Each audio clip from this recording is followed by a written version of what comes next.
Okay sir, good evening. Hello, recording गया है? देखो तो रिकॉर्डिंग मैसेज गया है ना हाँ आप लोग? ओके, ठीक है। तो sir good evening to all of you. तो किस बात का good evening sir? Sir GST का गुड इवनिंग। तो पढ़ना है ना जीएसटी। बहुत आईटीसी चल रहा था, इनपुट टैक्स क्रेडिट। बहुत सारा चीज़ किया सर इनपुट टैक्स क्रेडिट में। अब थोड़ा सा मैं इनपुट टैक्स क्रेडिट से छुटकारा पाना चाहता हूँ। छुटकारा इन द सेंस बहुत ज़्यादा पढ़ लिए थे। अब बात किस पे करेंगे सर? रजिस्ट्रेशन ऑफ जीएसटी में बात हो जाए। हाँ सर।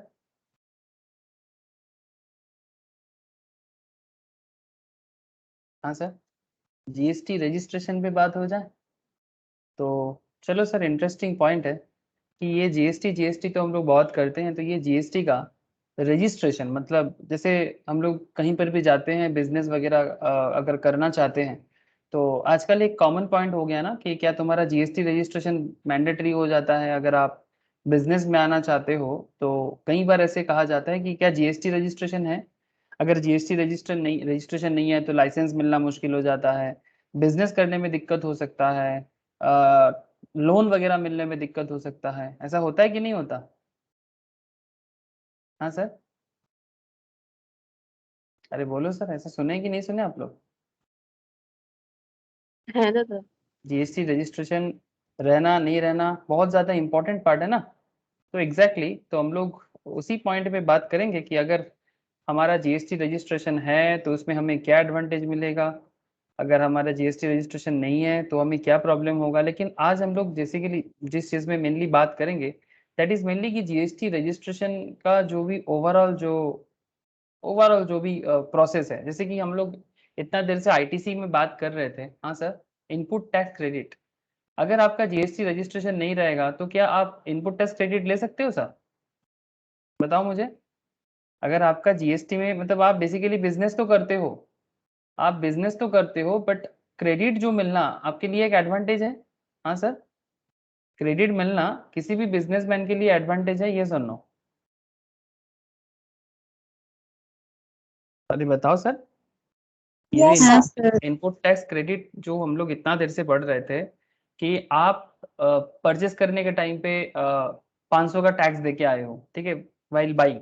जब आप बाई करते हो कोई प्रोडक्ट आप 500 रुपीज का टैक्स पे करते हो, और जब आप सेल करते हो तो सपोज आपने 700 का टैक्स कलेक्ट कर लिया। 700 रुपीज का टैक्स कलेक्ट कर लिया। अब गवर्नमेंट आपको बोलते है कि भाई दो, 700 का टैक्स दो। तब आप गवर्नमेंट को क्या बोलते हो? अरे रुको सरकार रुको, हमने पहले आपको इनपुट टैक्स दे चुके थे, तो अब आपको मैं 700 नहीं 500 का क्रेडिट है मेरे पास, जो आपका कहाँ रहता है क्रेडिट लेजर में, तो मैं आपको भी 200 ही दूंगा, जस्ट 200। अब ये सब खेल क्या है? अगर रजिस्ट्रेशन रहेगा तभी आप अप्लाई कर सकते हो, अदरवाइज नहीं। तो जीएसटी रजिस्ट्रेशन रहने का बहुत सारा बेनिफिट है। मैं आप लोगों को बेनिफिट वगैरह सब बताऊंगा, ठीक है। सारा का सारा बेनिफिट बताऊंगा मैं आप लोगों को कि जीएसटी रजिस्ट्रेशन रहने पे आपको क्या क्या बेनिफिट हो सकता है। बट बेनिफिट से पहले आपको जो मोस्ट इम्पॉर्टेंट एरिया आज है कि जीएसटी रजिस्ट्रेशन का जो ओवरऑल प्रोसीडियर है, ठीक है, कि किसको रजिस्टर करना चाहिए, कब रजिस्टर करना चाहिए, कितना टर्नओवर होने से रजिस्ट्रेशन करना जरूरी है, ठीक है। दीज आर दी थिंग्स जो मुझे लगता है कि आज आप लोगों से बात कर लेना चाहिए, ठीक है। आज आप लोगों से बात कर ही लेना चाहिए। तो चलो सर, मैं आप लोगों से एक एक करके बात को आगे बढ़ाता हूँ, ठीक है, और फिर मैं बेनिफिट वगैरह का बात भी आप लोगों से करूंगा कि अगर जीएसटी रजिस्ट्रेशन रहेगा तो क्या बेनिफिट है सर, अगर कोई नहीं करता है तो उसमें क्या प्रॉब्लम है। Everything I will discuss everything sir. तो चलो सर, वाइटल चैप्टर है, बहुत vital chapter. Even as a consultant जब आपके पास क्लाइंट आएगा तो किस बात के लिए आएगा? वो बोलेगा भाई या तो रजिस्ट्रेशन करना है या रजिस्ट्रेशन को कुछ चेंजेस करना है। कुछ चेंजेस कर सकते हैं ना, अमेंडमेंट ला सकते हैं।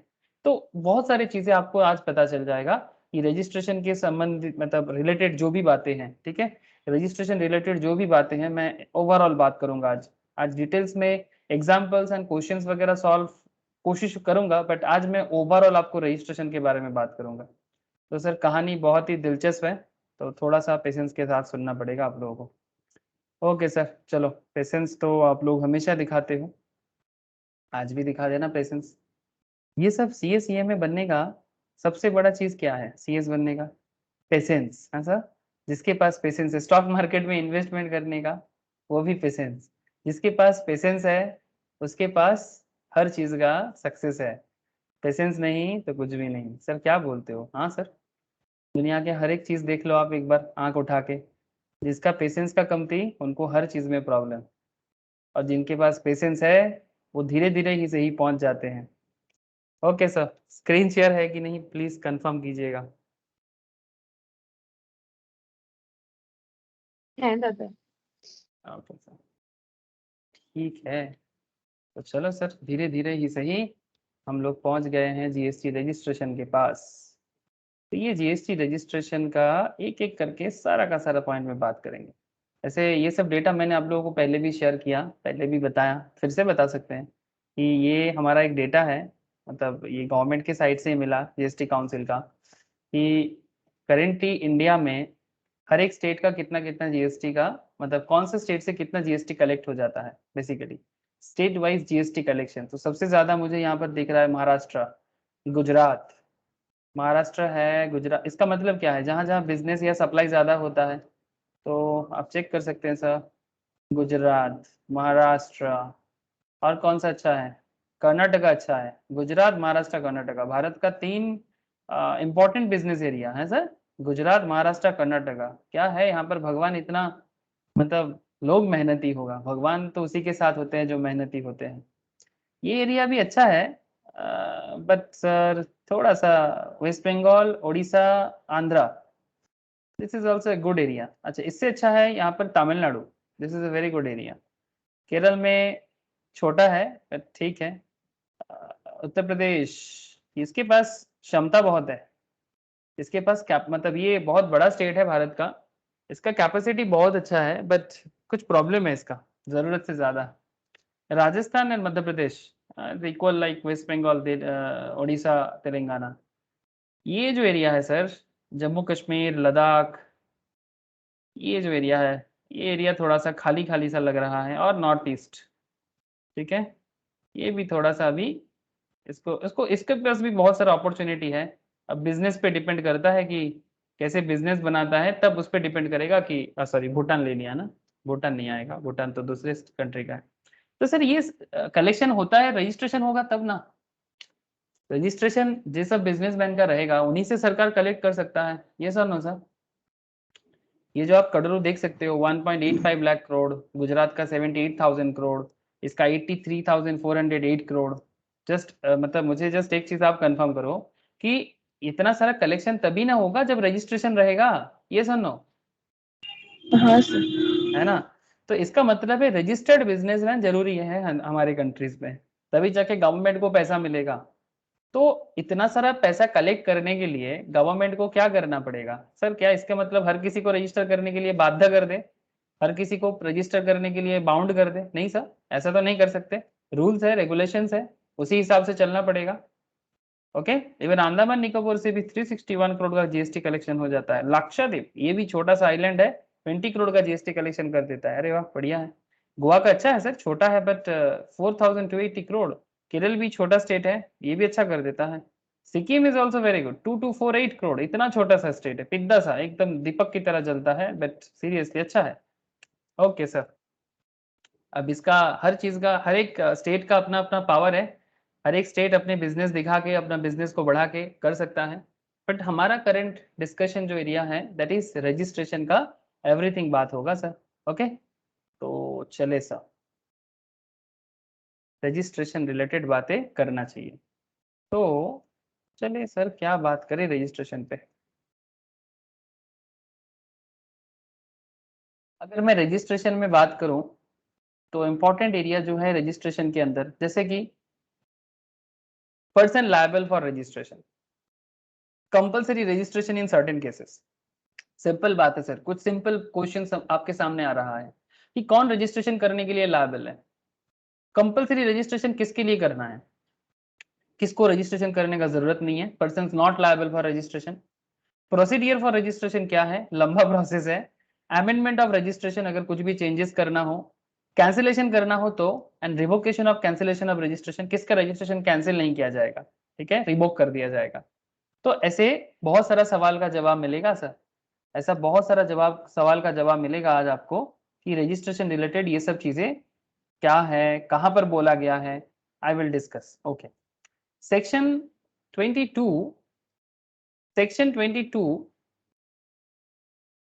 सीजीएसटी एक्ट के अंदर chapter 6 registration of CGST act के अंदर कुछ सेक्शन में ये सारा के सारे चीजों के बारे में बात किया गया, जैसे सेक्शन 22, 23, 24, 25, 26, 27, 28, 29 एंड 20 एंड 30। सर क्या बोला गया है? सर बोला गया कि पर्सन लायबल फॉर रजिस्ट्रेशन क्या है, section 23 person not liable for registration, section 24 compulsory registration in certain cases. क्या याद रखना है सर? हाँ सर याद रखना है। Procedure for registration 25, deemed registration 26, special provisions relating to casual taxable person and non-resident taxable person 27, and amendment of registration 28, and cancellation of suspension of registration 29, and revocation and cancellation of registration मतलब cancel करने से रोकना, that is 30। Okay, section 30। तो इतना सारा section के अंदर registration के बारे में कहा गया है, ठीक है। तो 22 से लेके 30 तक का सेक्शन, तो ये समरी नोट्स है मैं जो आप लोगों के साथ डिस्कस ही करने वाला हूँ, और इसके साथ साथ यहाँ पर काफी सारा क्वेश्चन आंसर भी दिया हुआ है जो आप लोग घर में एक बार जरूर देखोगे क्वेश्चन आंसर फॉर्मेट में, ठीक है। ब्रॉड मतलब सब्जेक्टिव क्वेश्चंस है, थोड़ा बहुत स्मॉल एमसीक्यू टाइप्स भी है, ट्रू फॉल्स टाइप्स का भी है, तो जरूर देखिएगा सर, बट उससे पहले थोड़ा पढ़ लिया जाए सब। हाँ, ओके सर, चलो। तो नेचर ऑफ रजिस्ट्रेशन क्या है sir? Nature of registration sir कहता है कि registration is in GST is pan based. क्या कहता है सर? रजिस्ट्रेशन इन जीएसटी, अगर आपको जीएसटी रजिस्ट्रेशन करना है तो आपको पैन के थ्रू से करना होगा, एंड ये स्टेट स्पेसिफिक है, मतलब स्टेट के ऊपर डिपेंड करता है, आपको हर एक स्टेट में रजिस्टर होना पड़ेगा, मतलब इंडिया बेसिस कुछ नहीं है, मतलब सेंट्रल गवर्नमेंट बेसिस नहीं होता। इसीलिए तो मैं आपको स्टेट वाइज कलेक्शन दिखा रहा था, इसीलिए तो मैं आपको क्या दिखा रहा था सर? स्टेट वाइज कलेक्शन दिखा रहा था ना, कि हर एक स्टेट का कलेक्शन के ऊपर डिपेंड करता है कि पूरा कंट्री कितना कलेक्ट कर रहा है। इवन गवर्नमेंट ऑफ इंडिया का भी कलेक्शन डिपेंड करता है स्टेट के ऊपर ही, ठीक है। तो गवर्नमेंट ऑफ इंडिया इंडिया थोड़ी ना बनेगा जब तक सारा का सारा स्टेट नहीं बनेगा, ये सभी स्टेट मिलजुल के ही तो इंडिया है, ठीक है।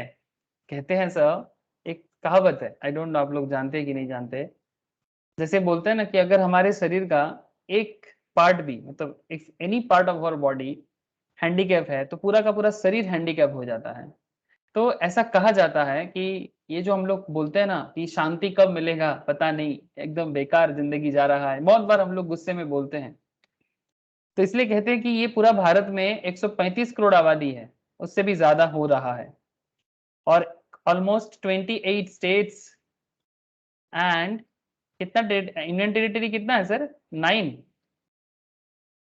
9 यूटीज, 135 करोड़ की आबादी, 28 स्टेट्स एंड 9 यूनियन टेरिटरीज। तो कहते हैं, ये कहावत है सर, ये हमारे पुराने जो भी धर्म ग्रंथ है, जो भी बोलो आप, ठीक है।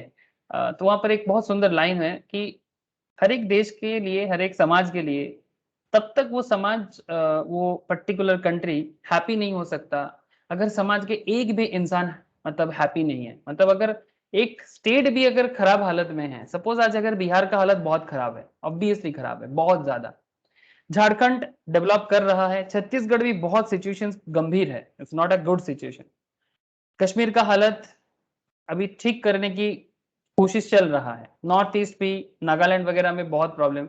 तो कहा जाता है कि जब तक पूरा स्टेट का एक एक स्टेट ठीक नहीं हो जाएगा तब तक एक कंट्री कंप्लीट पीसफुलनेस में नहीं आ सकता।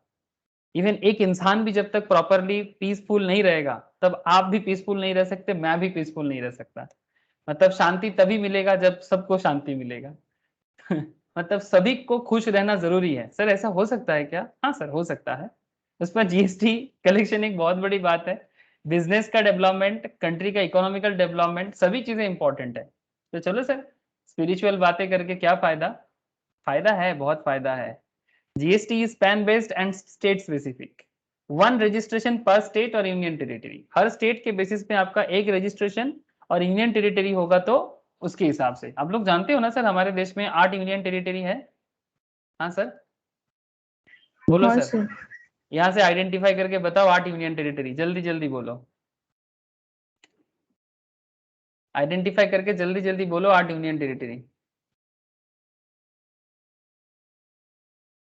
अरे बोलो, मैं हेल्प करूं सर? कोई तो स्टार्ट करो sir. New Delhi, Chandigarh, new Delhi, Chandigarh, very good sir. New Delhi हो जाएगा, दमन, चंडीगढ़ हो जाएगा, दमन दीव, दमन दीव इधर आएगा, हाँ। दादरा नगर पुदुचेरी, हवेली, Puducherry, very good sir, Puducherry. Andaman Nicobar, Lakshadweep, Ladakh, Jammu Kashmir. कितना हो गया? 4 5 6 7 8, बस यही है ना? कुछ मिसिंग? एक एक बाकी है। क्या बाकी है? बोलो सर। कुछ बाकी नहीं है? 9 है ना सर? हाँ सर, 8 नहीं हुआ ना? ओ 8 9 है, अच्छा क्या बाकी रह गया बोलो। 9 हो गया। दादर एक था ना? दादर, दादरा, दादरा एंड नगर हवेली, हाँ सर ये वाला, दिस वन, महाराष्ट्र और गुजरात बॉर्डर में है। Daman Diu, Dadra and Nagar Haveli, Lakshadweep, Puducherry, Andaman Nicobar, new Delhi, Chandigarh, Jammu Kashmir, Ladakh. याद आ जाएगा आप लोगों को।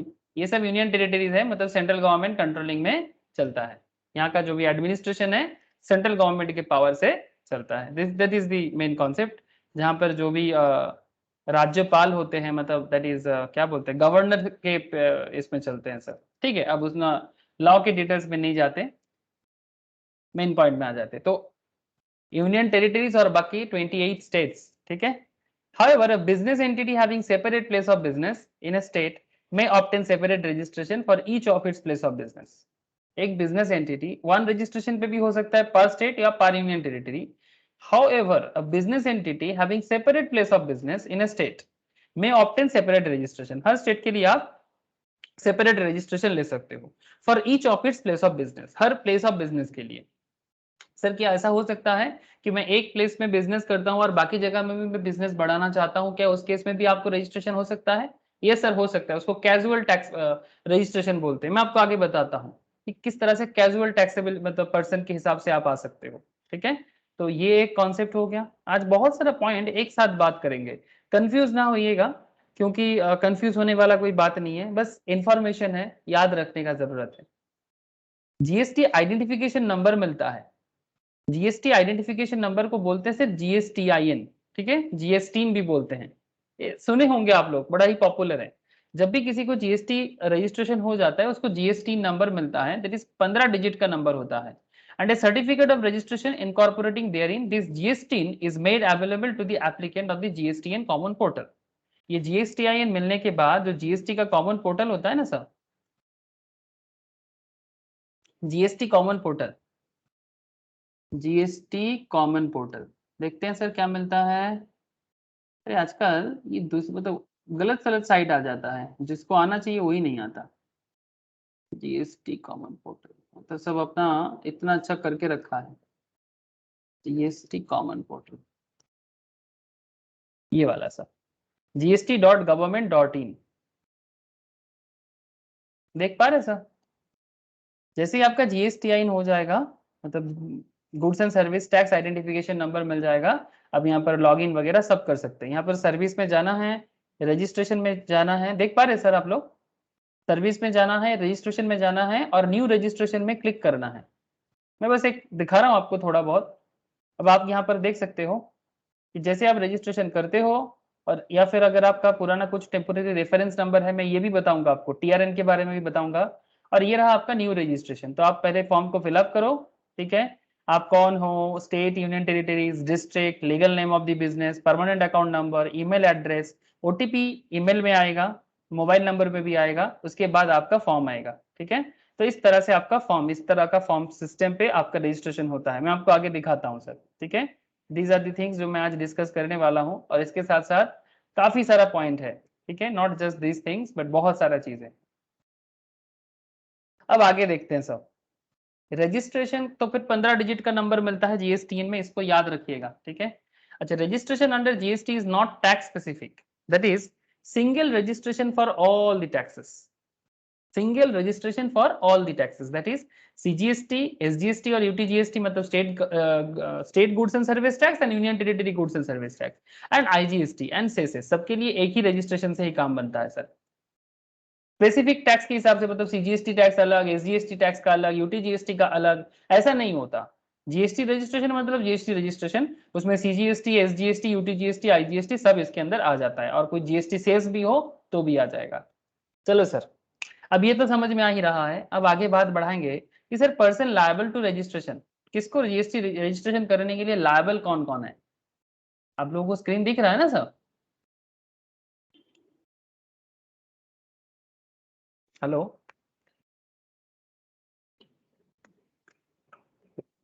अरे मेरा आवाज आ रहा है आप लोगों तक? कम्युनिकेट हो रहा है? ओके सर, तो देख लो सर कि किसको जीएसटी रजिस्टर करना जरूरी है। अगर आपका खुद का बिजनेस हो, किसी कोई और आपको पूछते हैं कि भाई बताओ, आप कंपनी सेक्रेटरी हो, आप सीए हो, तो बताओ दो सर कि रजिस्ट्रेशन के बारे में क्या बात है, तो किसके लिए रजिस्ट्रेशन जरूरी है, तो ये भी आपको एकदम याद होना चाहिए और समझ में भी आना चाहिए। Those who exceed threshold limit, तो थ्रेशोल्ड लिमिट क्या है वो भी मैं बताता हूँ सर आपको। अगर थ्रेशोल्ड लिमिट का बात आया तो थ्रेशोल्ड लिमिट में आपका आ जाता है, एक सेकेंड रुको, क्या हो जाता है मेरा कभी कभी, threshold limit elaborated separately in the diagram. तो चलो मैं आपको एक एक करके बताता हूँ। इन case of transfer of business on account of succession etcetera, जैसे थ्रेशोल्ड लिमिट क्रॉस करने से तो आपको रजिस्टर करना ही पड़ेगा, तो वो लिमिट मैं आपको अभी बताता हूँ। लेकिन अगर लिमिट को मैं 2 मिनट साइड करूँ, इन case of transfer of business on account of succession, आपका बिजनेस किसी और को आप ट्रांसफर कर रहे हो, तो किसको रजिस्टर करना पड़ेगा? जो ट्रांसफर कर रहा है या जो जिसको ट्रांसफर किया जा रहा है? आपका बिजनेस आप किसी और के नाम पे ट्रांसफर कर रहे हो, तो रजिस्ट्रेशन किसके लिए लायबल है? जो ट्रांसफर कर रहे हैं या फिर जिसको ट्रांसफर किया जा रहा है, मतलब ट्रांसफरर और ट्रांसफरी? क्या लगता है सर? बोलो, ट्रांसफरी ना? हेलो, अरे बोलो तो सही। ट्रांसफरी जो है वो liable to be registered from the date of succession of business, जिस दिन से बिजनेस उसके नाम पे हो रहा है उसको रजिस्टर्ड करना चाहिए जीएसटी पे। In case of a amalgamation, demerger by an order of high court etcetera, अगर कोई बिजनेस अमलगमेट हो रहा है, डिमर्ज हो रहा है, डिमर्ज अमलगमेशन समझते हो सर? हाँ, एक एग्जांपल आपको रिसेंट ट्रेंड का दे सकता हूं मैं। जैसे रिसेंटली कुछ बिजनेस का मार्जिंग हुआ है, आप लोग जानते हो ना, वोडाफोन एंड आइडिया। हाँ सर, वोडाफोन आइडिया का क्या हो गया, मार्ज हो गया कि नहीं? है दादा, अभी क्या कहलाता है ये? वी, है ना? वीआई, वी कहते हैं। तो वोडाफोन आइडिया में मार्ज हो गया। ये पहले अलग अलग बिजनेस हुआ करता था। अब कोई बिजनेस पहले एक था अब अलग हो गया, ऐसा भी ऑप्शंस आपको मिलेगा जानने को कि पहले एक था अब अलग हो गया। जैसे एग्जांपल, हीरो हाँ बोलो, hero. Hero Honda. Very good sir, very good. Hero Honda, ये पहले एक हुआ करता था बट अभी हीरो अलग हुआ है। देखो मैंने लिखा हीरो होंडा, बट यहाँ पर क्या निकला, हीरो मोटोकॉर्प अलग, होंडा का अलग। दोनों ही इंडिया में बिजनेस करता है, दोनों ही इंडिया में बिजनेस करता है। होंडा जापानी कंपनी है बट बिजनेस तो इंडिया में करता है, और हीरो तो इंडिया का ही अपना है, और ये काफी अच्छा बिजनेस कर रहा है आजकल हीरो।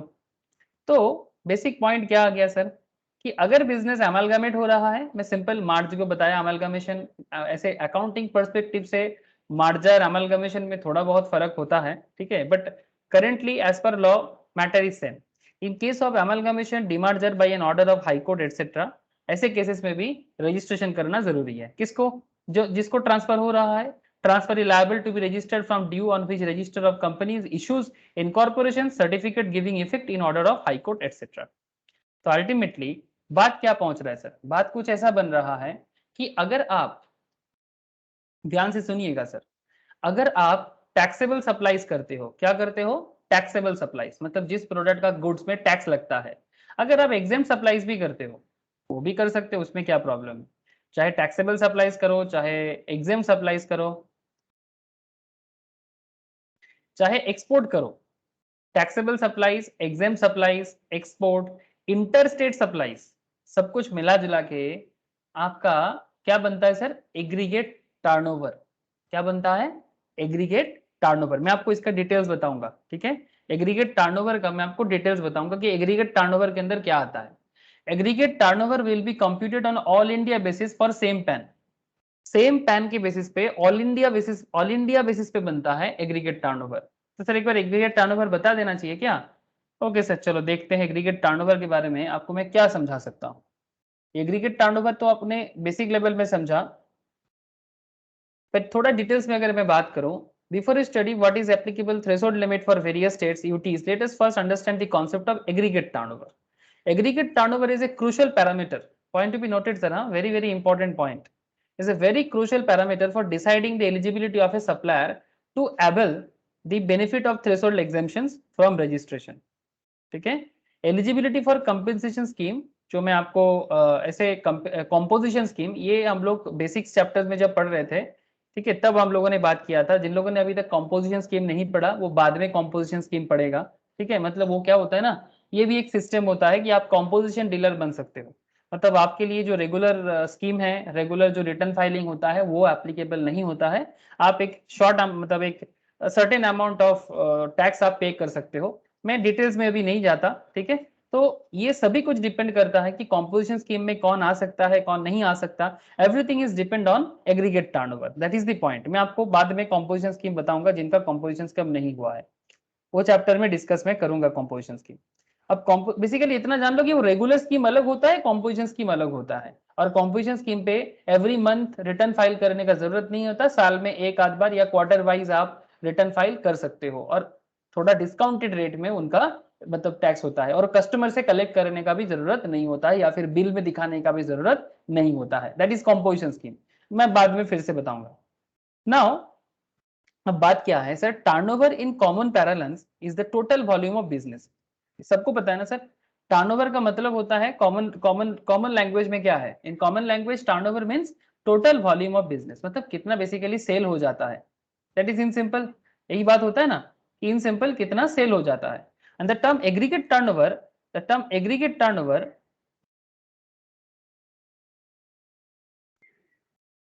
क्या हो जाता है मेरा पेन को इस पर्टिकुलर लैपटॉप में आने से, दूसरा लैपटॉप में ठीक चलता है, इसमें थोड़ा प्रॉब्लम हो जाता है, पता नहीं क्या है इसका problem.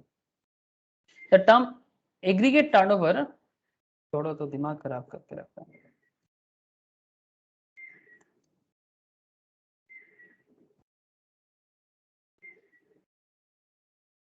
Just a second sir, रुको, को बंद कर देते हैं।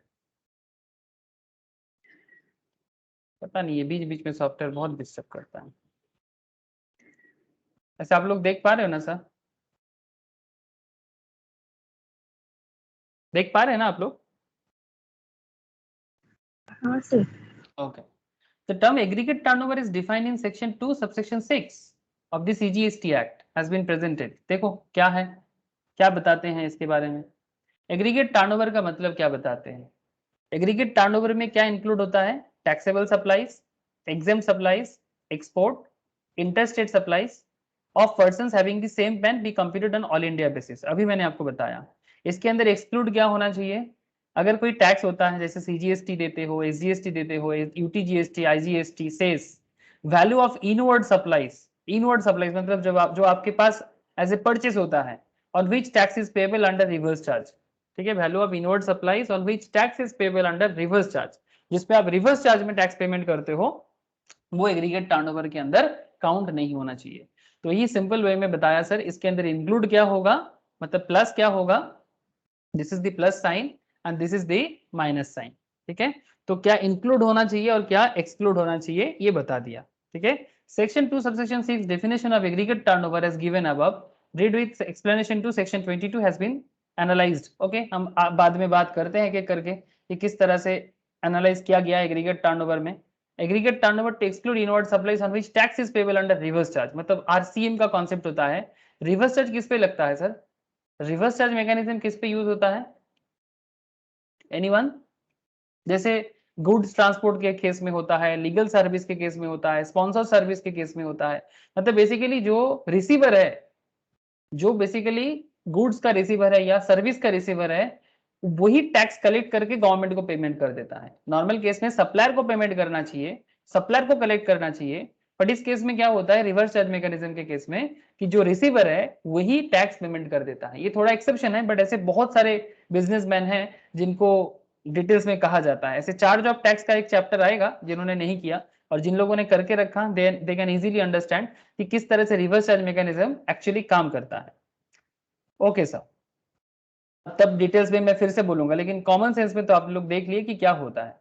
एक एग्जांपल्स दिया है, रघुवीर private limited page GST on seating fees paid to it's directors for the service rendered by them under reverse charge. ये रिवर्स चार्ज में हुआ है, तो value of service provided by the directors to the रघुवीर private limited will form part of aggregate turnover of the directors and not रघुवीर private limited. ये रघुवीर private limited के अंदर नहीं आएगा, ये रघुवीर मतलब aggregate turnover of the directors के पास आएगा, रघुवीर प्राइवेट के पास नहीं आएगा। ऐसे ढेर सारा एग्जांपल्स में बात करूंगा मैं, बट बिफोर दैट सर कुछ डिटेल्स में और बात हो जाना चाहिए। ऐसे एग्रीगेट टर्नओवर का कॉन्सेप्ट समझ में आया और एग्जांपल्स में बाद में आप लोगों से डिस्कस करने वाला हूँ, ठीक है। बट मैं थोड़ा सा आगे बढ़ता हूँ, कुछ लिमिट वगैरह में बात कर देता हूँ, फिर मैं एग्जांपल्स में डिस्कस करूंगा। एग्जांपल देखने से आपके मन में जो भी डाउट रहता है या फिर प्रैक्टिकल कॉन्सेप्ट जो भी बिल्ड होना चाहिए वो बिल्ड हो जाएगा। But before that you have to know the provisions clearly. तो वेट कर जाओ थोड़ा एग्जांपल्स के लिए, आई विल डिस्कस अगेन। ऐसे एग्रीगेट टर्नओवर क्या है ये तो आपको समझ में आ गया कि क्या एग्रीगेट टर्नओवर में इंक्लूड होता है, ठीक है, ये तो आपको दिख ही रहा है, और एक्सक्लूड में क्या आता है। ओके सर, नाउ सर चलो अब थ्रेशोल्ड लिमिट आ गए सर। आप लोगों को पता चला था कि अगर किसी का थ्रेशोल्ड लिमिट पहुंच जाता है, तो थ्रेशोल्ड लिमिट अगर पहुंच जाएगा तो फिर उसको तो रजिस्ट्रेशन करना ही पड़ेगा, ठीक है। तो चलो सर ये थ्रेशोल्ड लिमिट में बात कर लेते हैं, बहुत ही इंपॉर्टेंट माना जाता है सर, बहुत ही इंपॉर्टेंट माना जाता है। आप लोग भी इसको एकदम याद रखिएगा, दिल से याद रखिएगा। करेंटली चेंजेस भी होता रहता है, तो थोड़ा चेंज को भी फॉलो करना चाहिए होता है कि कब क्या चेंजेस हो रहा है, एवरीथिंग। एप्लीकेबल थ्रेशोल्ड लिमिट दिखाई दे रहा है सर सभी को? ज्योति, प्रिया, रोशनी, दिख रहा है आप लोगों को? दीप्सा? ओके, तो state with threshold limit 10 lakh. Jyoti कहाँ गया? मणिपुर है इसमें, इसीलिए ज्योति को ढूंढ रहा हूं मैं। स्टेट विथ थ्रेशोल्ड लिमिट, हाँ देखो ज्योति तुम्हारे लिए 10 लाख है, गुड्स एंड सर्विस दोनों के लिए। अगर आप 10 लाख तक का टर्नओवर कर लेते हो तो फिर आपको रजिस्टर करना पड़ेगा। नॉर्थ ईस्टर्न स्टेट्स के लिए यही एप्लीकेबल है, ठीक है।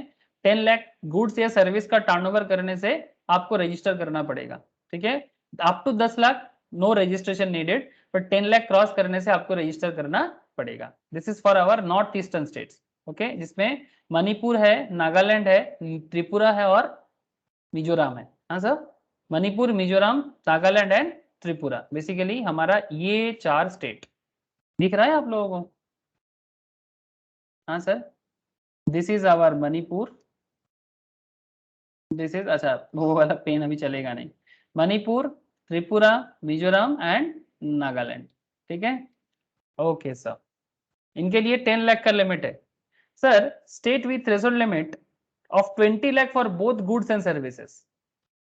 गुड सर्विस दोनों के लिए 20 लाख तक का लिमिट किसके लिए है सर? अरुणाचल प्रदेश, मेघालय, सिक्किम, उत्तराखंड, पुडुचेरी या पौंडीचेरी जो भी बोलते हो, तेलंगाना, ठीक है। इनके लिए 20 लाख तक का है, और द गुड सर्विस दोनों के लिए। States with threshold limit of 20 lakh for services, service के लिए 20 लाख एंड गुड्स के लिए 40 लाख। सर्विस के लिए 20 लाख एंड गुड्स के लिए 40 लाख। जम्मू एंड कश्मीर, आसाम, हिमाचल प्रदेश और ऑल अदर स्टेट्स, बाकी जितना भी स्टेट्स यहाँ पर नाम नहीं है वो सारा का सारा, उनके लिए 40 lakh for goods and 20 lakh for services. ये है थ्रेशोल्ड लिमिट। बात कुछ समझ में आ रहा है सर? बोलो। मतलब रजिस्टर करना पड़ेगा, जैसे ही आप 10 लाख क्रॉस कर गए रजिस्टर करो, मणिपुर, मिजोरम, त्रिपुरा, नागालैंड में। जैसे ये देखो सर, मैं थोड़ा सा लिस्ट को लंबा लिस्ट दिखाता हूँ। Registration requirement under GST can be summarised, okay, जो मैंने अभी आपको बोला आप देख सकते हो। Exclusively threshold limit for person engage exclusively for supply of goods and exclusive in supply of service, और बोथ गुड्स एंड सर्विसेज दोनों के लिए। जैसे आप देख सकते हैं पुडुचेरी, तेलंगाना 2020, तेलंगाना भी 2020, गुड सर्विस दोनों के लिए। लेकिन बाकियों के लिए अगर गुड्स है तो 40, सर्विस है तो 20। और स्पेशल कैटेगरी स्टेट्स के अंदर किसको रखा गया? स्पेशल कैटेगरीज में मणिपुर है, Mizoram is also there, Nagaland is also there. As per section 22 के हिसाब से मणिपुर, मिजोरम, नागालैंड एंड त्रिपुरा में गुड्स एंड सर्विस दोनों के लिए 10 लाख, गुड्स एंड सर्विस दोनों के लिए 10 लाख। और जम्मू कश्मीर ये भी स्पेशल कैटेगरीज में आते हैं, other states and union territories के अंदर आता है, स्पेशल कैटेगरीज में नहीं रखा गया sir, other states and union territories. Jammu Kashmir के लिए 40 for goods, 20 for services. Assam 40-20, Himachal 40-20, Arunachal is also 20-20। Actually इनको अलग से बताया गया कि इनके लिए है, तो इसका पूरा समरी यहाँ पर भी बताया गया, आप देख सकते हो। जम्मू कश्मीर, हिमाचल प्रदेश एंड बाकी other state 20 lakh for service, 40 lakh for goods. याद रहेगा, इसमें आसानी से याद रहेगा। वहां पर कंफ्यूजन हो सकता है, बट इसमें कंफ्यूजन क्रिएट का कोई जगह नहीं है, बिकॉज एकदम क्लियर कट बोला है कि किसके लिए 10 लाख तक का लिमिट है, किसके लिए 20 lakh for goods and service, and किसके लिए 20 and 40 lakh for goods and service. बोलो सर, ये थ्रेशोल्ड लिमिट याद रहेगा आप लोगों को? बोलो सर, याद रहेगा कि नहीं? तथा बोल মনে থাকবে? है सर। Okay sir. ये दीक्षा, नंदिनी, आप लोगों को समझ आ रहा है कि नहीं? हाँ सर। अब देखो sir, compulsory registration in certain cases मतलब करना ही पड़ेगा। अगर आप एक स्टेट से दूसरा स्टेट में सप्लायर बनते हो ना, एक स्टेट से दूसरा स्टेट मतलब जब स्टेट चेंज होता है, जैसे स्टेट चेंज कब होता है? जब वेस्ट बंगाल से आपका उत्तर प्रदेश में सप्लाई होगा, जब वेस्ट बंगाल से नागालैंड में सप्लाई होगा, जब उड़ीसा से आंध्र में सप्लाई होगा, जब भी स्टेट चेंज होगा आपको रजिस्टर करना ही पड़ेगा, मस्ट है। ठीक है, तो इसीलिए बोल के रखा compulsory registration in certain cases. Inter state supplier registration कर लो। Non resident taxable person, non resident taxable person basically foreigner होता है sir. Non resident taxable person basically जो फॉरेन पर्सन है या इंडियन सिटीजन है बट रेसिडेंट नहीं है, वो इनकम टैक्स वाला रेसिडेंशियल स्टेटस। दो नॉन रेसिडेंट टैक्सेबल पर्सन जो कहीं कभार आके इंडिया में बिजनेस करते हैं, उनके लिए भी कंपलसरी रजिस्ट्रेशन, अगर आप बाहरी हो करना पड़ेगा। सर कैजुअल टैक्सेबल पर्सन, ये बताता हूं sir. Casual taxable person basically एक स्टेट में है, दूसरे स्टेट में उनका बिजनेस नहीं है, तो वो क्या होगा बोलेगा, आगे बताता हूं मैं। A person who supplies on behalf of some other taxable person, a person who supplies on behalf of other taxable person, that is an agent of some principal, agent of some principal। ये आप लोग accounts में consignment तो किए होंगे, हाँ sir, consignment accounts specially chartered student and CMA students जो भी है वो तो जरूर किए होंगे, इवन बीकॉम लेवल में भी किया जाता है। तो कंसाइनमेंट में प्रिंसिपल एंड एजेंट का अकाउंट होता है, ठीक है। सीएम में, सीएस में भी है मोस्ट प्रोबेबली कंसाइनमेंट। है ज्योति तुम लोगों का कंसाइनमेंट? ना दादा नहीं है, अच्छा ठीक है, लेकिन सुने तो होंगे कंसाइनमेंट अकाउंट्स। है। हाँ बीकॉम में तो छिलो थर्ड ईयर। हाँ बीकॉम में रहता है एग्जैक्टली सर। सीएस सीएमए वाले तो करते ही हैं, सीएस में थोड़ा सा कुछ टॉपिक मिसिंग होता है, ठीक है। तो कंसाइनमेंट में principal and agent relationship is there, और प्रिंसिपल एजेंट रिलेशनशिप में क्या होता है कि आपका कोई गुड्स है, आप कोलकाता में आप प्रिंसिपल हो, एजेंट है दिल्ली में, तो फिर उसका जो भी है, तो इसलिए आपका एजेंट का भी रजिस्ट्रेशन होना जरूरी है, compulsory. Person receiving supplies on which tax is payable by recipient on reverse charge basis, point to be noted sir. Person receiving supplies on which tax is payable by recipient on, अगर आप RCM में tax पे करते हो, that means RCM tax मतलब आपका normally जो tax payment है वो सप्लायर के बेसिस पे नहीं है। जैसे कि ट्रांसपोर्ट एजेंसी के केस में जो ट्रांसपोर्टर होता है उनको देना नहीं पड़ता, जो ट्रांसपोर्ट फैक्ट्री है वो रिसीव करता है ट्रांसपोर्टर का प्रोडक्ट, उनको वो रिवर्स चार्ज मैकेनिज्म पे देगा। या फिर आप किसी फॉरेनर को कोई सर्विस दे रहे हो, अब गवर्नमेंट फॉरेनर को ढूंढने नहीं जाएगा, गवर्नमेंट आपको बोलेगा भाई आप टैक्स पे कर दो, तो बेसिकली आप रिसिपिएंट ऑफ सर्विस हो बट फिर भी आपको देना पड़ेगा, तो ऐसे केसेस में आपका भी कंपलसरी रजिस्ट्रेशन है, ठीक है। पर्सन और class of person notified by central और स्टेट गवर्नमेंट, पर्सन और क्लास ऑफ पर्सन सेंट्रल और स्टेट गवर्नमेंट नोटिफाई करके बता देते हैं कि भाई इनके लिए रजिस्ट्रेशन मस्ट है तो करना पड़ेगा। अगर बता दिया तो कर लो, नहीं तो सर पेनल्टी भोगना पड़ेगा। ठीक है, मुश्किल में आ सकते हैं। Okay, person not liable for registration, किसको रजिस्ट्रेशन करने का जरूरत है नहीं। Sir person not liable for registration में अगर मैं बात करूं तो आप देख सकते हैं यहाँ पर person engaged in exclusively in supplying goods और service are both not liable to tax और होली एग्जेम्प्ट। मतलब आप ऐसे किसी प्रोडक्ट का या गुड्स का बिजनेस करते हो जिसमें जीएसटी है ही नहीं, जिसमें जीएसटी है ही नहीं, ऐसा बहुत सारा गुड्स है जिसमें जीएसटी नहीं लगता। जैसे एक सिंपल पेट्रोल डीजल पे जीएसटी नहीं लगता तो आपका जीएसटी रजिस्ट्रेशन जरूरी नहीं है। ठीक है, तो ऐसे और भी गुड्स हैं, जैसे वेजिटेबल मार्केट में जो काम करते हैं, फिर भी पेट्रोल डीजल का मैं 2 मिनट छोड़ देता हूँ, वो फ्यूचर में आ भी सकता है, उसका स्टेट टैक्स है, वैट तो है उसमें। ठीक है, तो उन लोगों को मैं छोड़ देता हूँ, लेकिन नॉर्मल वेजिटेबल सेलर्स जो रॉ चीज बेचते हैं, पैकेज प्रोडक्ट नहीं बेचते हैं, ठीक है, नॉर्मल ग्रोसरी वाले, ठीक है, मतलब लूज प्रोडक्ट सेल करते हैं, उनके लिए रजिस्ट्रेशन जरूरी नहीं है। तो सिंपल बात है सर, पर ऐसे इसका एक पूरा लिस्ट है, एग्जेम्प्टेड सप्लाईज का एक पूरा लिस्ट है कि ये सब प्रोडक्ट बेचने में आपको जीएसटी कलेक्ट करने का जरूरत है नहीं। Person engage exclusively in supplying goods और service both not liable to tax, या तो टैक्स नहीं लगेगा आपको, या तो आपके थ्रेशोल्ड लिमिट ही नहीं आया, या फिर होली एग्जेम्प्ट फ्रॉम टैक्स जो गुड्स का आप बिजनेस करते हो। तो याद रखिएगा, agriculture is limited to supply produce out of cultivation of land, basically जो फार्मर्स है उनके प्रोडक्ट में जीएसटी नहीं है। Persons making only reverse charge supplies, persons making only reverse charge supplies, बात समझना, जो सिर्फ रिवर्स चार्ज सप्लाईज देता है, मतलब उनके केस में क्या है बात कि रिसिपेंट है, यहाँ पर सप्लायर का बात हो रहा है, मतलब जिसमें रिवर्स चार्ज लगता है वो तो रिसिपेंट टैक्स पे करता है। तो फिर जो जो रिवर्स चार्ज सप्लाई के अंदर आते हैं, ठीक है, जैसे कि आपको मैं बोला कि कोई फॉरेनर आपको इंडिया में सर्विस दे रहा है, तो फॉरेनर इंडिया में सर्विस दे रहा है तो गवर्नमेंट ऑफ इंडिया आपको पकड़ेगा कि आप सर्विस ले रहे हो, तो जीएसटी कलेक्ट करके आपको ही गवर्नमेंट को देना पड़ेगा। तो जो सप्लायर है यहाँ पर उसको तो देने का जरूरत नहीं है। तो person making only reverse charge supply, जो सिर्फ और सिर्फ रिवर्स चार्ज सप्लाई ही देता है, ठीक है, जैसे ट्रांसपोर्टर, ठीक है, ट्रांसपोर्टर को जीएसटी रजिस्ट्रेशन ना करने से भी चलेगा, उसका जो फैक्ट्री है उनको देने का जरूरत है। तो बेसिकली बात है, अगर उसका सिर्फ और सिर्फ वही ओनली रिवर्स चार्ज सप्लाई है, जो लोगों ने आरसीएम नहीं पढ़ा अभी तक, जब आरसीएम में डिटेल्स में उनको पढ़ाऊंगा चार्ज ऑफ सप्लाईज वगैरह में, तो थोड़ा डिटेल्स क्लैरिटी आ जाएगा। लेकिन नॉर्मल कॉन्सेप्ट तो समझ में आ ही रहा है कि बेसिक कॉन्सेप्ट है कि नॉर्मली सप्लायर को जीएसटी पे करना पड़ता है, और आरसीएम के केस में रिसिपेंट जीएसटी कलेक्ट करते हैं और रिसिपेंट पे करते हैं। आरसीएम के केस में रिसिपेंट जीएसटी कलेक्ट करते हैं और रिसिपेंट पे कर देते।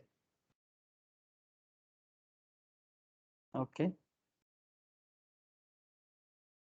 प्रिया, प्रिया तो है, ओके ठीक है,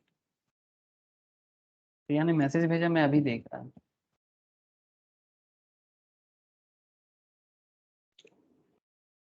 ठीक है सर, तो समझ में आया ना सर कि किस तरह से, मतलब अगर आप सिर्फ रिवर्स चार्ज मैकेनिज्म का सप्लाई करते हो तो फिर आपको रजिस्टर करने का जरूरत नहीं है।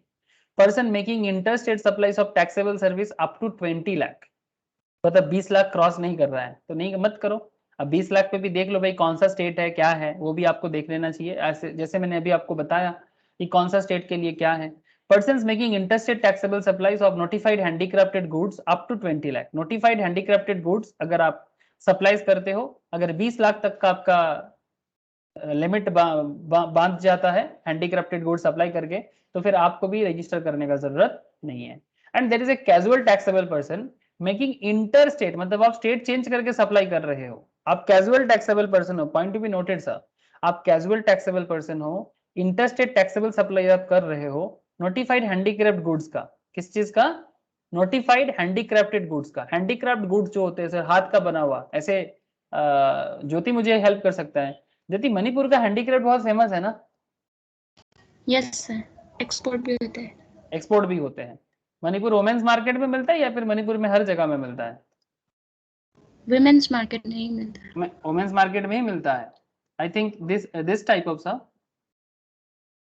ये इस तरह का, ये सब हैंडक्राफ्टेड है, ये जो भी हमें दिख रहा है, यस सर, यस सर, ये सब हैंडक्राफ्टेड है, सब हाथ का बना हुआ।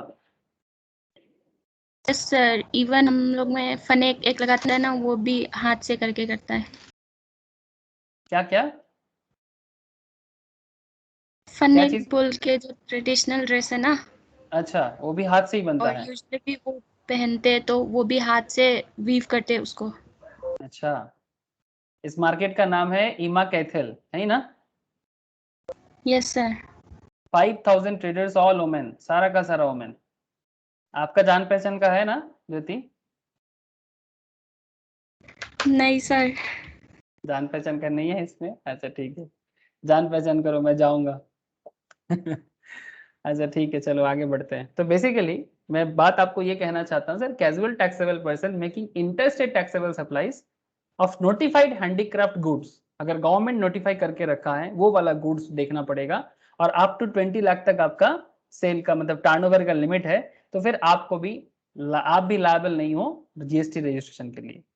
अच्छा याद रखिएगा, हम लोगों ने बहुत जगह में 20 लाख यूज किए, और ये जो स्टार है किसी किसी के लिए 10 लाख है, और वो किसी किसी के लिए कौन आता है सर? स्पेशल कैटेगरी स्टेट्स है, जिसमें मिजोरम, त्रिपुरा, मणिपुर एंड नागालैंड को रखा गया है, जिनके केस में 10 लाख में ही रजिस्ट्रेशन करना पड़ेगा।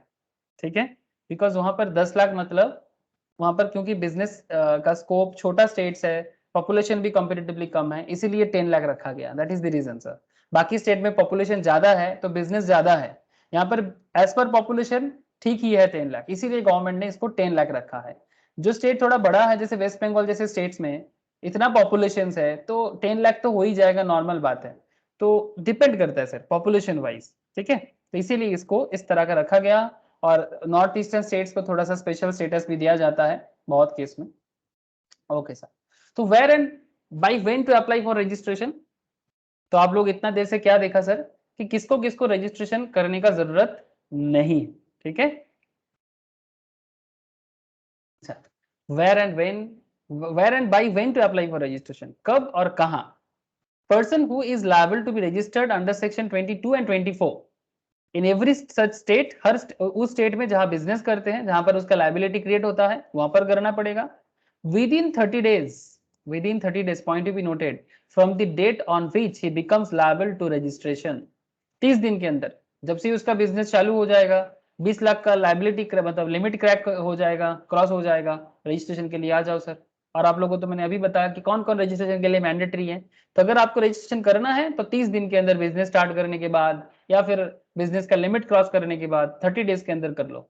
ए कैजुअल टैक्सेबल पर्सन और a non resident taxable person, I will discuss about this little bit letter. Casual taxable person और नॉन रेसिडेंट टैक्सेबल पर्सन, इसे भी रजिस्ट्रेशन करना है। इन एवरी सच स्टेट, कहां पर करना है?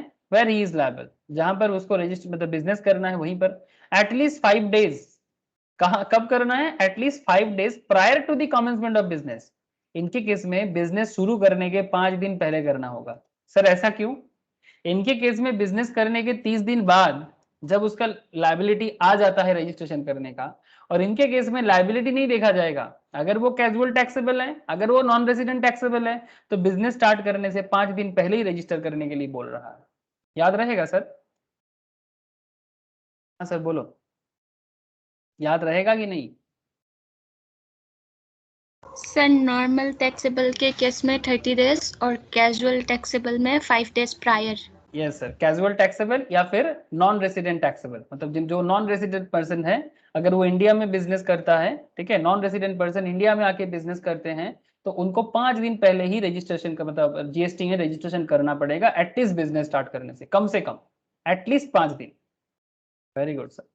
वॉलेंटरी रजिस्ट्रेशन एंड यूआईएन, ये मैं आपको बताता हूं क्या है voluntary registration and UIN, another important area. अगर आप person not liable to be registered under section 22 24, मतलब आप लायबल नहीं हो, 22 24 में जीएसटी रजिस्ट्रेशन के बारे में कहा गया है, बट आप लायबल नहीं हो, आपको करने के लिए कोई बाध्य नहीं करता, बट आप वॉलेंटरीली करते हो, मैं गेट हिमसेल्फ रजिस्टर्ड वॉलेंटरीली, ऐसे बहुत लोग करते हैं, क्योंकि जीएसटी रजिस्टर करने में वो आईटीसी वगैरह का बेनिफिट मिलता है सर, ठीक है, तो वो बेनिफिट पाने के लिए आईटीसी का बेनिफिट मिलता है, आपका बिजनेस में लोन वगैरह पाने में बेनिफिट मिलता है, ठीक है, आप अपने बिजनेस को एक अलग लेवल में लेके जा सकते हो, ठीक है। तो अगर आप अपने बिजनेस को एक लेवल अप करना चाहते हो तो आप वॉलंटरी रजिस्ट्रेशन कर दोगे, क्या प्रॉब्लम है उसमें? लेवल अप करने के लिए कौन नहीं करना चाहता? तो ये लेवल अप के लिए है बेसिकली, तो वॉलंटरी रजिस्ट्रेशन बहुत लोग करते हैं। और एक बात है सर, यूनिक आइडेंटिफिकेशन नंबर, ये यूनिक आइडेंटिफिकेशन नंबर किसके लिए है? In respect of supplies to some notified agencies, अगर आप कुछ नोटिफाइड एजेंसीज को प्रोडक्ट या सर्विस देते हो, जैसे कि United Nations, multinational financial institutions, मतलब जो ऑल ओवर द वर्ल्ड में जिनका फाइनेंशियल इंस्टीट्यूशंस फैला हुआ है, इस तरह का कोई फाइनेंशियल इंस्टीट्यूशंस को अगर आप सप्लाईज करते हो गुड्स या सर्विस का, तो इस केस में आपको यूनिक आइडेंटिफिकेशन नंबर मिलता है, तभी जाके आप कर सकते हो। मतलब आपके लिए भी वॉलंटरी रजिस्ट्रेशन हो गया और ये भी एक यूनिक आइडेंटिफिकेशन नंबर की तरह आप कर सकते हो। किसके लिए? जो United Nations organisations, multinational financial institutions, other organisations UIN issued, मतलब बेसिकली फॉरेन ट्रांजैक्शंस वगैरह या यूनाइटेड नेशंस ट्रांजैक्शंस वगैरह में ये जरूरी है। ठीक है, तो याद रखना sir, unique identification number. Effective date of registration, effective date of registration, ध्यान से सुनिए। Application submitted within 30 days of the applicant become liable for registration. Effective date is date on which he becomes liable for registration. Application submitted after 30 days, application submitted after 30 days of the applicant becoming liable to registration. That means effective date is date of grant of registration. Effective date is date of grant of registration. That is effective date of registration. Application submitted within 30 days of the applicant become liable to registration, and application submitted after 30 days of the applicant become liable to registration. दोनों थोड़ा अलग है। एक case में आप application submit कर रहे हो, with in 30 days of the application becoming liable for registration, और एक केस में आप कर रहे हो application submitted after 30 days of applicant become liable, मतलब आप लायबल होने के 30 दिन के बाद और या 30 दिन के बाद आप लायबल होते हो। ठीक है, application submitted within 30 days of the applicant become liable, इस तरह का पॉइंट है। तो दोनों केस में effective date is the date on which he is becomes liable to registration, और इस केस में effective date is the date on grant of registration, जिस दिन उसको रजिस्ट्रेशन मिलता है, और इस केस में जिस दिन उसका लायबिलिटी क्रिएट हो जाता है। इफेक्टिव डेट लायबिलिटी डेट से मतलब से फॉर एग्जांपल आप आज कौन सा डेट है, 15th जुलाई, आप 15th जुलाई में लायबल हो जाते हो कि रजिस्ट्रेशन करना है, तो आपका इफेक्टिव डेट माना जाएगा 15th जुलाई। बट इस केस में आपको रजिस्ट्रेशन सर्टिफिकेट जब मिलेगा उस डेट को माना जाएगा आपका इफेक्टिव डेट कि भाई आप जीएसटी रजिस्टर हो चुके हो। और इस केस में अगर आप बाद में भी रजिस्टर होते हो, बट अगर आपका लायबिलिटी पहले क्रिएट हो चुका है, तो पहले वाला डेट को ही आपका इफेक्टिव डेट माना जाएगा। पॉइंट समझ में आया सर? ये दोनों पॉइंट। एक केस में application submitted within 30 days of the applicant become liable to registration, मतलब जिस दिन आपका लायबिलिटी क्रिएट होता है उसी दिन को इफेक्टिव डेट मान लो। और इस केस में जिस दिन आपको रजिस्ट्रेशन ग्रांटिंग किया जाता है उस दिन का आपको इफेक्टिव डेट माना जाएगा कि भाई आप जीएसटी रजिस्टर्ड हो। बोलो सर, बोलो, बात कुछ पल्ला पड़ा कि नहीं? हाँ sir, effective date of registration समझ में आया कि नहीं? बोलो। हाँ सर। हाँ sir, okay sir. Sir GST registration का सारा खेल समझ आ रहा है आप लोगों को?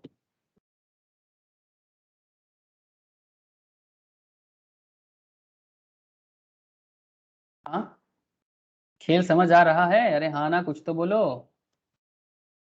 है दादा। Okay sir. सर हाँ ना के लिए तो मैं भीख भी मांग लूंगा। ओके, तो प्रोसीडियर फॉर रजिस्ट्रेशन में आ गए सर हम लोग, धीरे धीरे ही सही रजिस्ट्रेशन का प्रोसेस में आ गए।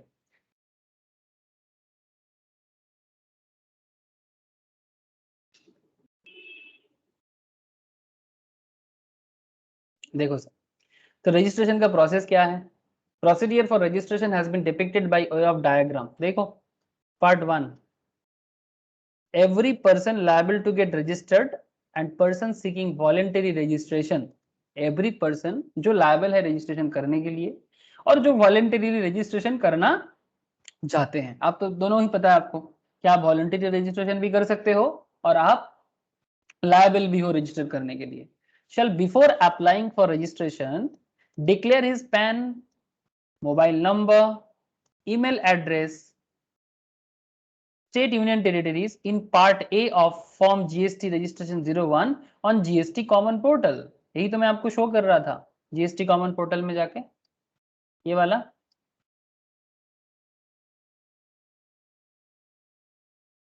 यही वाला ना, ये देखो, पैन देना पड़ता है, ईमेल देना पड़ता है, मोबाइल नंबर देना पड़ता है, ओटीपी आता है। ये आपका रजिस्ट्रेशन का पार्ट ए वाला एरिया है बेसिकली। ठीक है, तो यहीं पर वही बोला है part A of form GST registration 1 on GST common portal. PAN, mobile and email address are validated, ये वैलिडेट होना चाहिए। PAN validated only by common portal from CBDT database, central board of direct tax के database, because PAN is connected with income tax ना sir, PAN is connected with income tax ना, बोलो ना।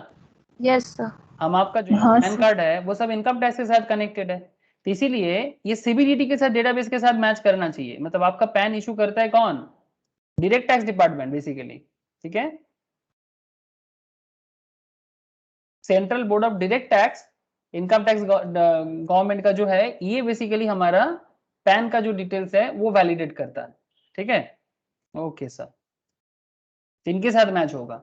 And mobile number and email verified through one time password send to it, तो ये process है, आपको पता होना चाहिए।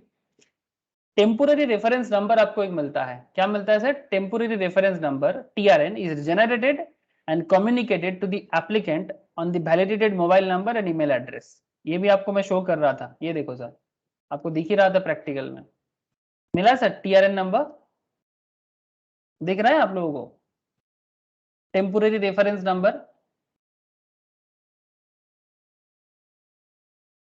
अरे दिख रहा है कि नहीं दिख रहा है, हाँ, ये जीएसटी पोर्टल में जाके दिख रहा हूं मैं, ठीक है। तो जैसे आप रजिस्ट्रेशन कर लेंगे आपको TRN मिल जाएगा आपके मोबाइल में और इसमें, एक जिस तरह के आप लोग अपने इंस्टीट्यूट का रजिस्ट्रेशन करते हो उसी तरह से होता है, ठीक है। It's just a simple practical thing, एक दो बार करोगे याद आ जाएगा, ठीक है। जब जीएसटी का काम करोगे it's a very simple process, ठीक है। बट एक्चुअल कॉन्सेप्ट जो है, अगर पहले वाला जो भी चीज आप लोगों को मैं डिटेल्स में पढ़ा रहा हूँ वही सब मेन है, ये सब तो 2-3 बार प्रैक्टिस हो जाएगा तो जीएसटी कोई बात नहीं है सही समय। अच्छा, using TRN applicant shall electronically submit application, TRN use करके वो सबमिट करेगा इन पार्ट बी में। ये देखो सर, ये कहाँ चला गया, इसमें ये TRN सबमिट करना है, कैरेक्टर देना है TRN मिलने के बाद। अब उसके बाद पार्ट बी आपका ओपन होगा। अब जैसे ही आपका पार्ट बी ओपन होगा, along with specified documents at the common portal after undergoing Aadhaar authentication for grant of registration, आपका आधार ऑथेंटिकेशन जो है वो देखा जाएगा after undergoing Aadhaar authentication for grant of registration, मतलब रजिस्ट्रेशन ग्रांट करने से पहले आधार का ऑथेंटिकेशन चेक किया जाएगा, ठीक है। सर बहुत कुछ फ्रॉड हो जाए ना, इसीलिए एक एक चीज का हिसाब जरूरी है सर, फिर भी फेलियर होते हैं हमारे गवर्नमेंट। और receipt of such application, actually government failure इसलिए हो जाते हैं बिकॉज अगर इंसान गलत है तो फिर गवर्नमेंट कितना नियम बनाएगा, नियम बना बना के थक जा रहे हैं, बट फिर भी लोग कहाँ सुधर रहे हैं। अब इसमें क्या बोलूं सर, ये नियम बांध के ऑनेस्टी सिखाना मुश्किल है। ऑनेस्टी तो एक ऐसा चीज है सर जो आजकल एजुकेशन में दिया नहीं जाता। आजकल education is just for profit and money. अब सिर्फ प्रॉफिट और मनी मुझे नहीं लगता सोसाइटी बिल्ड कर सकता है, ठीक है। कई बार मुझे समझ नहीं आता कि हम लोग मॉडर्न हो रहे हैं कि बैकडेटेड में जा रहे हैं। मुझे तो ये लगता है कि हम लोग बैकडेट में जा रहे हैं। मतलब लोग बोलते हैं कि ये मॉडर्न एरा है, बट मुझे नहीं लगता। मुझे लगता है कि आज से 200 साल 500 साल पुराना एरा शायद ज्यादा मॉडर्न था, क्योंकि जब भी मैं उनका लाइफस्टाइल देखता हूँ, उनका लिविंग स्टैंडर्ड देखता हूँ, उस टाइम का मतलब वेल्थ देखता हूँ, GDP देखता हूँ, ईच एंड एवरी केस में मुझे ओल्ड टाइम ज्यादा प्रॉफिटेबल, ओल्ड टाइम ज्यादा वेल्दी एंड ज्यादा मॉडर्न फील होता है। इसका मतलब हम लोग गलत दिशा में जा रहे हैं sir, this is my personal view, आपका भी अलग हो सकता है सर। मतलब अभी भी समय टाइम है, हम लोग चाहे तो अभी भी चेंज कर सकते हैं। मैं स्पेशली इंडिया के पर्सपेक्टिव से बात कर रहा हूँ कि इंडिया का डिटोरिएट इसलिए हो रहा है बिकॉज इंडिया का जो एजुकेशन है वो इंडिया वाला नहीं है। हम लोग दूसरे को कॉपी पेस्ट कर रहे हैं, स्पेशली अप टू क्लास 10-12 तक। ये कॉपी पेस्ट एजुकेशन से देश में आप ज्यादा कुछ कर नहीं सकते, रट्टू तोता बन रहे हैं, इसमें कुछ नहीं होगा। इनोवेशन के लिए रियल एजुकेशन चाहिए जो नहीं है, और उसके लिए आपको आपके अंदर इंडियननेस चाहिए। एक जमाना था जब पूरा दुनिया भारत में पढ़ने आता था, आज पूरा भारत चाहते हैं कि हम इंडिया छोड़ के कहीं दुनिया में हर जगह में जाके पढ़ाई करें, बट इंडिया में पढ़ाई ना करें, ऐसा कॉन्सेप्ट चल रहा है। इसका मतलब इसी से समझ आता है कि हमारा एजुकेशन क्वालिटी में उतना अच्छा नहीं है। मतलब मैक्सिमम केस में चार्टर्ड अकाउंटेंसी CMA वगैरह ग्लोबल बन रहा है, it's a good sign, but मैं हर चीज में बात कर रहा हूँ। ओके सर, चलो छोड़ो, आप लोग बोलोगे सर फिर से आप चालू हो गए। अरे सर क्या करें, ये बोलते बोलते दिमाग में आ जाता है। Okay, casual taxable person applying for registration gets a TRN for making an advance deposit of tax in his electronic cash ledger and an acknowledgement is issued only after said deposit. तो बात को समझिए sir. On receipt of such application, an acknowledgement in the prescribed form shall be issued to the applicant electronically. अब एक casual taxable person applying for registration gets a TRN. Casual taxable person में आपको बोला ना कि अगर मानो कि आपको मैं आगे बताऊंगा casual taxable person में बात होगा. Casual taxable person बेसिकली वो होते हैं जो जैसे मानो ज्योति का मणिपुर में बिजनेस है. अब ज्योति चाहते हैं कि वेस्ट बंगाल में भी बिजनेस करेगा. अब ज्योति क्या फिर से वेस्ट बंगाल में रजिस्टर्ड होगा? तो ज्योति इस केस में कैजुअल टैक्सेबल पर्सन बनके वेस्ट बंगाल में बिजनेस कर सकता है. बात समझ में आ रहा है ज्योति? Yes sir. ठीक है, मैं आपको आगे और बताता हूं. तो ये casual taxable person applying for registration gets a TRN for making an advance deposit of tax. ठीक है, थोड़ा एडवांस डिपॉजिट करना पड़ता है इलेक्ट्रॉनिक कैश लेजर में. An acknowledgement is issued only after set deposit. जब भी वो डिपॉजिट देता है तभी जाके उसको मिलेगा. मतलब आप दूसरे स्टेट में जाके बिजनेस करोगे जहां आपका रजिस्ट्रेशन नहीं है, वहां पर आपको थोड़ा एडवांस डिपॉजिट करना पड़ेगा जो टीआरएन से आप कर सकते हो. ठीक है, okay. Application shall be forward to the proper officer. Application किसको भेजा जाएगा? प्रॉपर ऑफिसर को, मतलब जो जीएसटी ऑफिसर के हिसाब से काम कर रहे हैं सब. Procedure after receipt of application by PO is prescribed in part 2.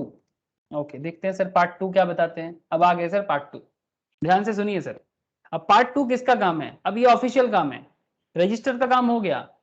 ये जो प्लेटफॉर्म हमारे सामने था, ये प्लेटफॉर्म में सारा का सारा डिटेल्स जमा हो गया. अब बैक एंड में जो है, बैक एंड में कोई तो है ना सर. अब ये बैक एंड का काम है. फ्रंट एंड में आप बैठ के काम कर दिए, अब बैक एंड का काम चालू होगा. आप लोग बात समझ रहे हो ना? Front end and back and का मतलब मैं क्या कहना चाहता हूं? हाँ सर. Okay sir. तो अब फ्रंट एंड का काम हो गया. अब पार्ट 2 में बैक एंड का काम. अब बैक एंड में कौन है? Proper officer examines the applications, examines the application and accompanying documents. सारा का सारा डॉक्यूमेंट्स भी देखेगा. If same are found in order, अगर सारा का सारा इन ऑर्डर उसको मिल जाता है, यस है तो देख लेते हैं, अगर ना है तो फिर बाद में देखते हैं. तो पहले यस देख ले सर. हाँ, अगर सब कुछ एकदम प्रॉपरली उनको मिल जाता है तो वो क्या करेगा? If everything is in order then within 3 working days. कितना दिन sir? within 3 working days from the date of submission of the application, proper officer will grant registration of certificate. 3 working दिन के अंदर फॉर्म जीएसटी रजिस्ट्रेशन 06. बात समझ में आया sir? Proper officer will grant registration certificate in form GST registration 06 में. Proper officer में reject the application for reasons to be recorded in writing. अगर किसी कारण से वो रिजेक्ट करता है तो उसका रीजन भी बताना पड़ेगा. बात समझ में आया? तो बेसिकली जीएसटी रजिस्ट्रेशन का प्रॉपर टाइम कितना है sir? Sir max to max 1 हफ्ता, इससे ज्यादा नहीं होना चाहिए. जीएसटी रजिस्ट्रेशन का प्रोसीडियर कंप्लीट होने में मैक्स टू मैक्स 1 वीक लग सकता है, इससे ज्यादा नहीं लग सकता. ठीक है, मैं वो 3 दिन का बात छोड़ के मैं वर्किंग डेज का, अगर मान लो बीच में संडे आ जाता है, कोई छुट्टी आ जाता है, max to max 7 days time लगता है जीएसटी रजिस्ट्रेशन कंप्लीट होने में, अगर सब कुछ प्रॉपर है तो. नाउ प्रॉपर ऑफिसर, अच्छा अगर सब कुछ प्रॉपर नहीं है तो, अगर सब कुछ प्रॉपर नहीं है तो, इफ सेम ऑर्डर में फाउंड नहीं हुआ तो proper officer issues notice electronically. Proper officer electronically notice देगा विद इन 3 वर्किंग डेज. कितना दिन के अंदर सर? 3 वर्किंग डेज के अंदर. Form from application submission, date thereby seeking clarification, information और डॉक्यूमेंट्स फ्रॉम द एप्लीकेंट. जो भी डेटा मिसिंग है सब कुछ फिर से बोलेगा, क्लैरिफिकेशन भी मांगेगा. Notice may be issued not later than 21 days. Point to be noted sir. ये डेट का प्लीज आप लोग ध्यान रखिएगा, कितना दिन के अंदर हो रहा है, ये सब चीजें याद रखिए कि अगर सब कुछ प्रॉपरली नहीं हुआ तो 3 वर्किंग डेज के अंदर. वर्किंग डेज है, हाँ, Sunday is not working days, national holidays and not working days. Okay, 3 working days के अंदर एप्लीकेशन सबमिट करने के लिए बोला जाएगा, क्लैरिफिकेशन भी मांगा जाएगा. ठीक है, और जो भी नोटिस उसको दिया जाएगा, नोटिस में भी इशूड नॉट लेटर देन, 3 दिन तो बोला, बट नॉट लेटर देन 21 दिन from application submission date in case where a person fails to undergo a Aadhaar authentication orders. अगर आधार ऑथेंटिकेशन में गलती वगैरह कुछ भी होता है, ऐसे केसेस में नोटिस में भी इशूड नॉट लेटर देन, मतलब जो भी मतलब नोटिस इशू करेगा 21 दिन के अंदर करना चाहिए. नॉट लेटर देन 21 दिन, 21 दिन के अंदर from application submission date in case where a person fails to undergo Aadhaar authentication does. तो उस केस में देखा जाएगा कि आधार ऑथेंटिकेशन का क्या बात है. तो देखते हैं sir. If applicant has furnished the clarification, अगर एप्लीकेंट जो है वो अपना क्लैरिफिकेशन देता है इंफॉर्मेशन और documents with in 7 working days, कितना दिन के अंदर सर? 7 वर्किंग दिन के अंदर फ्रॉम रिसिप्ट ऑफ नोटिस। अगर यस है तो कुछ बात है, अगर ना है तो फिर कुछ और बात है। तो बात पहले देख लेते हैं कि सर अगर वो क्लैरिफिकेशन जमा कर देते हैं नोटिस मिलने के बाद 7 वर्किंग दिनों के अंदर, 7 वर्किंग डेज के अंदर, then if proper officer is satisfied with it, अगर प्रॉपर ऑफिसर को सब कुछ सेटिस्फाई लगा, यस, तब क्या करेगा? सब कुछ सेटिस्फाई है किसके लिए? प्रॉपर ऑफिसर के लिए। Then within 7 working days from the date of और receipt of information clarification of documents, हो जाएगा, proper officer will grant registration. But अगर सेटिस्फैक्शन नहीं है या फिर उन्होंने एप्लीकेंट ने प्रॉपर क्लैरिफिकेशन नहीं दिया, सबमिट भी नहीं किया, तो नो। अगर प्रॉपर ऑफिसर, अच्छा, या तो सबमिट किया बट प्रॉपर ऑफिसर सेटिस्फाई नहीं है, या तो उसने मतलब क्लैरिफिकेशन दिया ही नहीं एप्लीकेंट ने, दोनों सेम कॉन्सेप्ट है। दोनों नो का मतलब समझो, या तो उसने क्लैरिफिकेशन 7 दिन के अंदर दिया नहीं, या फिर दिया भी तो प्रॉपर ऑफिसर सेटिस्फाई है नहीं, या तो दिया तो फिर सेटिस्फाई नहीं है, या तो फिर दिया ही नहीं, दोनों में से कुछ एक। ठीक है, बात समझ में आ रहा है ना सर? तो in that case proper officer में रिजेक्ट द एप्लीकेशंस, बट उसके रीजंस भी बताना पड़ेगा, रिकॉर्ड इन राइटिंग। सर ये तो रहा प्रॉपर ऑफिसर के तरफ से बैक एंड का काम, रजिस्ट्रेशन मिलने का क्या कॉन्सेप्ट है। नाउ डीम्ड अप्रूवल एप्लीकेशन, अब कुछ केस में डीम्ड मान लेंगे कि भाई एप्लीकेशन अप्रूव हो चुका है। सर ऐसे कैसे? अप्रूवल मतलब अप्रूव हो चुका है, ऐसे कैसे मान ले? ऐसे कैसे मान सकते हैं sir? If PO means proper officer fails to take any action, अगर किसी भी तरह का एक्शन लेने में फेलियर होते हैं within 3 working days from the date of submission of application, in case of successful Aadhaar authentication और exemptions from applicability of Aadhaar authentication, मतलब या तो उसको आधार ऑथेंटिकेशन का जरूरत था ही नहीं, ठीक है, अगर मतलब आधार ऑथेंटिकेशन में कोई प्रॉब्लम नहीं था, सक्सेसफुल था, बट फिर भी पीओ की तरफ से कुछ भी नहीं हुआ। Within 21 days from the date of submission of application, where a person fails to undergo other authentication or does not opt for the same, within 7 working days from the date of receipt of clarification, information and documents furnished by the applicant, मतलब सब कुछ proper हो रहा है, the application for grant of registration shall be deemed to have been approved, मतलब PO fail कर रहा है, take any actions, first case में, सेकेंड केस में, थर्ड केस में पीओ का फॉल्ट है, ऐसे केस में मान लिया जाएगा कि डीम टू अप्रूव हो चुका है, कि रजिस्ट्रेशन अप्रूव हो चुका है। अगर पीओ की तरफ से कुछ भी नहीं आ रहा है, इसका मतलब डीम टू अप्रूव है। नहीं तो पीओ को बताना पड़ेगा ना प्रॉपर ऑफिसर को, भाई क्या प्रॉब्लम है बताओ, उसके पास डेट भी है 3 working days, not more than 21 days. समझ में आ रहा है सर कि डीम टू अप्रूवल कब माना जाएगा? बोलो सर, बोलो, समझ आ रहा है कि नहीं? हाँ दादा। ओके सर, अब नेक्स्ट केस में बात करते हैं sir, special procedure for registration for CTD and NRTD. Sir कौन है ये सीटीडी और NRTD? CTD means casual taxable person, जैसे ज्योति अपना कैजुअल टैक्सेबल पर्सन बना था, and non resident taxable person कौन बनेगा? फॉरेनर कौन है यहाँ पर? कोई तो है नहीं फॉरेनर, रोशनी बन जा फॉरेनर, ओके, लंदन से आके इंडिया में बिजनेस करना चाहता है, और ज्योति मणिपुर से वेस्ट बंगाल में आके बिजनेस करना चाहता है। अब खेल क्या बनेगा देखो, a casual taxable person is one who has registered business in some state in India but wants to effect supplies from some other states in which he is not having any fixed place of business। बात समझ गए ना? तो आप जिस state में registered नहीं हो बट वहां पर आप बिजनेस करना चाहते हो, तो आप casual taxable person. Such person needs to register in state from where he seeks to supply as a casual taxable person. जैसे ज्योति वेस्ट बंगाल में काम करने के लिए as a casual taxable person की तरह रजिस्टर करेगा, और as a casual taxable person Jyoti काम कर सकता है। और अगर आप नॉन रेसिडेंट हो, जैसे कि रोशनी नॉन रेसिडेंट है, इंग्लैंड से आके यहाँ पर बिजनेस करेगा। A non resident taxable person is one who is a foreigner and occasionally wants to effect taxable supplies, कभी कभी taxable supplies करते हैं from any state in India and for that he needs GST registration।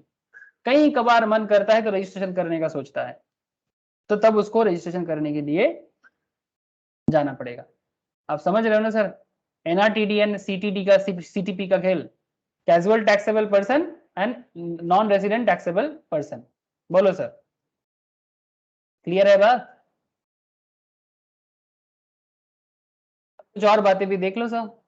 Sir दोनों के लिए कुछ common point है। GST law prescribe special procedure for registration as also for extension of operation period such casual or non-resident taxable person. They have to apply for registration at least 5 days in advance before making any supply. कोई भी business करने के 5 दिन, कम से कम 5 दिन पहले registration कर डालो, हम लोग पहले ही पढ़ चुके हैं.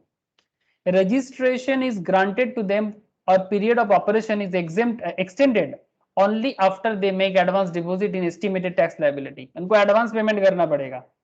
एस्टिमेटेड टैक्स लायबिलिटी मतलब कितना टैक्स हो सकता है, कितने का बिजनेस करोगे, पहले थोड़ा फिक्स कर लो, भाई मेरा इतने का बिजनेस हो सकता है, एस्टिमेट कर लो और फिर जमा करो, तभी जाके आपको टेम्पोररी रजिस्ट्रेशन मिलेगा और उसके थ्रू से आप बिजनेस कर सकते हो.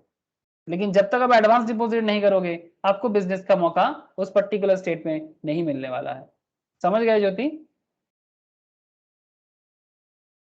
रोशनी, समझ में आया कि नहीं? अगर आप नॉन रेजिडेंट टैक्सेबल पर्सन हो या फिर अगर आप कैजुअल टैक्सेबल पर्सन हो तो आपके लिए ये खेल खेला जाता है. Registration is granted to them for the period specified in the registration application और 90 days from the effective date of registration. जिस दिन रजिस्ट्रेशन करेगा उसके बाद से 90 दिन तक का उनका रजिस्ट्रेशन का इफेक्टिव डेट रहता है. उसके बाद फिर से रिन्यू करना पड़ेगा. Registration is granted to them for the period specified in registration application, मतलब वो जितना दिन का बोलेगा, या फिर 90 days from the effective date of registration, जिस दिन रजिस्ट्रेशन करेगा उस दिन से 90 दिन तक इफेक्टिव रहेगा. उसके बाद फिर से रिन्यू. कैजुअल हो ना तो कैजुअल को बार बार बताना पड़ता है. उसके बाद जब आप परमानेंट हो जाओ तो परमानेंट कर लेना. अमेंडमेंट ऑफ रजिस्ट्रेशन, ध्यान से सुनना, अगर कुछ भी चेंजेस करना है, except for the changes in some core information in the registration application, a taxable person shall be able to make amendments without requiring any specific approval from the tax authority. कुछ core information हो तो tax authority के approval चाहिए, but कुछ core मतलब information ना हो तो टैक्स अथॉरिटी का इंफॉर्मेशन इज नॉट मैंडेटरी. मैं आपको नेक्स्ट क्लास में बताऊंगा कि कोर इंफॉर्मेशन रिगार्डिंग ऐसा क्या हो सकता है. In case there is change in core fields of information, the taxable person will apply for amendment within 15 days. अगर कोर इंफॉर्मेशन में चेंज का बात है तो वो अमेंडमेंट के लिए बोल सकता है within 15 days of event necessitating the change, the proper officer, मतलब प्रॉपर ऑफिसर को बताने के 15 दिन के अंदर, then will approve the amendment within the next 15 days. फिर वो अप्रूवल के लिए मतलब approve of amendment next 15 days के अंदर देगा. बात को फिर से सुनो. In case there is a change in core field of information, अगर कोर फील्ड ऑफ इंफॉर्मेशन का बात है तो फिर टैक्स अथॉरिटी का परमिशन चाहिए. The taxable person will apply for amendment within 15 days of event of necessitating the change. जिस दिन नेसेसिटी क्रिएट होता है उसके 15 दिन के अंदर, then the proper officer then will approve the amendment within next 15 days. फिर वो नेक्स्ट 15 दिन के अंदर उसको अप्रूव करेगा. दैट इज ओवरऑल 30 डेज का बात है. अगर नॉन कोर फील्ड्स का बात हो, मतलब उतना भी कोर फील्ड नहीं है, no approval of the proper officer is required and the amendment can be affected by the taxable person on his own on the common portal. मतलब आप कॉमन पोर्टल में जाके खुद से ही चेंज कर सकते हो. कॉमन पोर्टल में जाके खुद ही चेंज कर सकते हो, मतलब you can change by yourself. अगर उतना कोर इंफॉर्मेशन कुछ ना हो तो आप अपना इंफॉर्मेशन अपने आप ही चेंज करने का मौका आपको मिलेगा. Okay sir. बट अगर कोर फील्ड का इंफॉर्मेशन हो जो बहुत वाइटल इंफॉर्मेशन माना जाता है, उस केस में असेसिंग ऑफिसर प्रॉपर ऑफिसर का परमिशन बहुत जरूरी है. एंड धीरे धीरे ही सही हम लोग कैंसिलेशन में पहुंच गए, तो थोड़ा दिमाग लगा के कैंसिलेशन को सुन लो. कैंसिलेशन और suspension of registration and revocation of cancellation of registration. पहले तो कैंसिलेशन देख लेते हैं, फिर रिवोकेशन देख लेंगे. सर समझ आ रहा है आप लोगों को? हाँ ना बोलो सर, यस नो कुछ तो बोलो. हाँ दादा. Yes sir. ओके सर, ठीक है sir. Registration can be cancelled. Yes, registration can be cancelled. जरूरत पड़ने से कर सकते हैं ना. अरे जरूरी है कि एक बार हाँ बोल दिया तो हाँ ना नहीं बोल सकते. शादी थोड़ी है. हाँ सर, शादी थोड़ी कर रहे हैं कि हाँ बोल दिया तो करना पड़ेगा. या प्यार मोहब्बत भी तो आजकल लोग हाँ ना करता रहता है. ये तो जीएसटी है, बिजनेस है. Registration can be cancelled either by proper officer or on an application of the registered person. मतलब जो रजिस्टर्ड है वो खुद एप्लीकेशन करके कैंसिल करना चाहता है. सर कब कब? सर कुछ कॉमन कॉन्सेप्ट है. सर अगर आपका बिजनेस ही नहीं रहा तो रजिस्ट्रेशन क्या करेगा? बिजनेस डिसकंटिन्यूड तो रजिस्ट्रेशन क्या करेगा सर? सर बिजनेस ट्रांसफर कर रहे हो तो उस केस में भी आप कैंसिल कर लोगे? सर बिजनेस अमालगमेट हो रहा है, इतना दिन वोडाफोन अकेला रजिस्ट्रेशन में काम कर रहा था, अब वोडाफोन आइडिया मिक्स करके काम कर रहा है, तो फिर रजिस्ट्रेशन भी मिक्स होना चाहिए। हाँ सर, जब दो बिजनेस जुड़ जाए तो बिजनेस का जो पोजीशन है, जो बिजनेस का जो करंट कंडीशन है वो भी चेंज हो जाता है ना। तो amalgamated with other legal entity demerged और अदरवाइज डिस्पोज्ड ऑफ, या तो बिजनेस खत्म ही कर दिया आपने, ऐसे केसेस में आप कैंसिलेशन के लिए जा सकते हो। या तो पीओ आके करेगा या तो आप खुद कर लो, मतलब एप्लीकेशन डालो, खुद तो हो नहीं सकता, रिवोक भी हो सकता है। बात समझ में आ रहा है? हेलो, कि कब कब रजिस्ट्रेशन कैंसिल के लिए या तो प्रॉपर ऑफिसर कर सकता है या तो आप एप्लीकेशन डाल सकते हो। आपके डालने से ही आप मतलब एप्लीकेशन मान लेगा ऐसा जरूरी नहीं है, बट कर सकते हो। बात समझ में आया कि नहीं? हाँ सर। है sir. Change in the constitution of the business, मतलब आपका बिजनेस का रूल्स रेगुलेशन ही चेंज हो रहा है। अरे पहले कपड़ा का धंधा करते थे, आप तेल का बिजनेस करते हो, तो आपका बिजनेस का कॉन्स्टिट्यूशन ही चेंज हो रहा है, तो आपको बोलना चाहिए ना, क्योंकि रेट ऑफ जीएसटी रेट वगैरह सब चेंज हो जाएगा, तो उसके हिसाब से लाइबिलिटी बदल जाएगा। तो अगर बिजनेस का कॉन्स्टिट्यूशन ही चेंज होता है तो फिर आपको उसके बारे में बोलना चाहिए। Taxable person no longer liable to be registered, जो टैक्सेबल पर्सन है वो भी रजिस्टर्ड रहना नहीं चाहता, तो ये सारा का सारा केस में आप कैंसिलेशन के लिए एप्लीकेशन डाल सकते हो। Registration can be cancelled by the proper officer on his own, proper officer खुद भी कैंसिल कर सकता है। कब कब sir? Registered person has contravened the prescribed provision, अगर आप कोई रूल तोड़ते हो। Registered person has not filed return for continuous 6 months, अब लगातार 6 महीना रिटर्न फाइल नहीं करोगे। 3 months for composition supplier, composition मतलब आप जान रहे ना, कॉम्पोजिशन उसको बोलते हैं जो रेगुलर नहीं है, जिनका रेट ऑफ टैक्स भी कम होता है, जिनको एनुअल क्वार्टर या मंथली रिटर्न जमा करने का जरूरत नहीं होता, जिनका रेट ऑफ टैक्स भी कम रहता है काफी, ठीक है, तो एनुअली एक सर्टेन अमाउंट जमा करते हैं।